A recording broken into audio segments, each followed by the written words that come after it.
Hey everyone, welcome back to the channel where we break down the biggest ideas shaping our world, from tech battles to economic showdowns. Today, we're diving into something that's not just a tech story, it's a wake up call for America's future.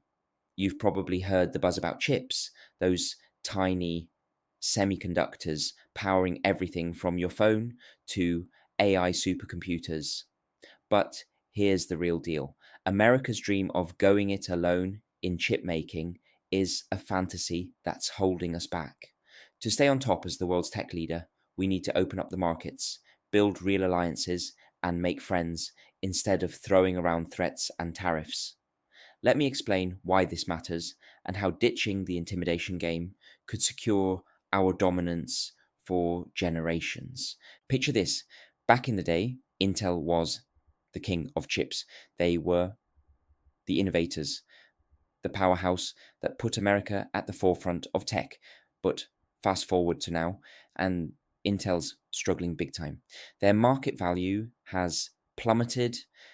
They're missing out on the AI boom, and even with billions in government subsidies from the CHIPS Act, things aren't turning around. Fabs, that's short for fabrication plants, are delayed, costs are skyrocketing, and the company's drowning in debt. It's a classic case of what happens when we try to force feed success through protectionism. Instead of thriving, we're propping up a system that's inefficient and isolated. The truth is, chip making isn't something you can just bootstrap at home. It's a global masterpiece of specialization, where the best ideas in tech come from everywhere. Think about it. Chips are the backbone of the 21st century. They're in our weapons, our data centers, even the race against China in AI. We can't afford to mess this up, but relying solely on homegrown efforts, that's like trying to win a relay race by running every leg yourself. The article I read nailed it. The world's most advanced chips come from TSMC in Taiwan, and that's not changing overnight. Taiwan's under threat from China, sure, but slapping tariffs on imports or bullying companies like Nvidia to use American fabs won't fix that. It'll just make everything more expensive and less competitive for our own tech giants. We need to open the doors wider, not slam them shut. Here's where making friends comes in. Instead of intimidating allies with trade wars or unpredictable policies, let's roll out the red carpet. TSMC is already investing billions to build fabs in America, but they're hitting roadblocks like a shortage of skilled workers and endless permit delays. Samsung from South Korea is doing the same in Texas, and Japan's Rapidus is pushing boundaries too. These aren't competitors to fear. They're partners who can help diversify our supply chain and make us more resilient by easing regulations, training engineers, and welcoming the machinery and talent from abroad.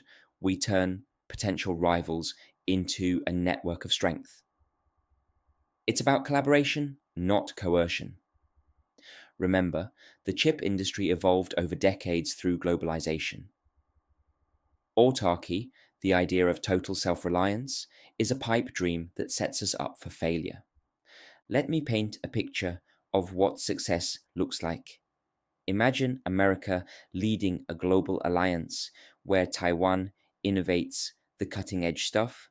We handle massive scale production with help from South Korea and Japan, and everyone shares in the security benefits. No more eggs in one basket with Taiwan's fabs. Instead of tariffs that hike costs for American companies, we use smart incentives to attract investment. And forget about quasi nationalizing Intel or pouring endless taxpayer money into it. That's throwing good money after bad. If Intel needs to spin off parts or partner with investors like SoftBank, let the market handle it. The government's role? Create stability, not chaos. Bipartisan policies that outlast presidents, consistent support for Taiwan's defense, and a focus on what really wins: innovation through openness. Critics might say, but what about national security? We can't depend on foreigners. Fair point. But isolation isn't security, it's vulnerability. The supply chain is intertwined. Dutch machines for lithography, Japanese tools, Taiwanese expertise. Cutting that off weakens us. Look at history. America's tech edge came from immigrants, international trade, and alliances. In the AI arms race, the winner won't be the one hiding behind walls, it'll be the one building bridges by making friends through fair trade deals, joint R&D, and mutual defense pacts. We ensure chips flow reliably, costs stay low, and innovation skyrockets. Intimidation, that just pushes allies away, maybe even into China's orbit. So why insist on this now? Because the clock's ticking. China's advancing fast, and our current path of protectionism is slowing us down. Trump's impulses toward tariffs and off the cuff Taiwan comments create uncertainty that chip makers hate. We need a coherent strategy: train workers, speed up permits, import the best tools without duties. Allies like South Korea and Japan are stepping up. Samsung's eyeing 2 nanometer chips this year. Rapidus is making waves. Their wins are our wins if we embrace them.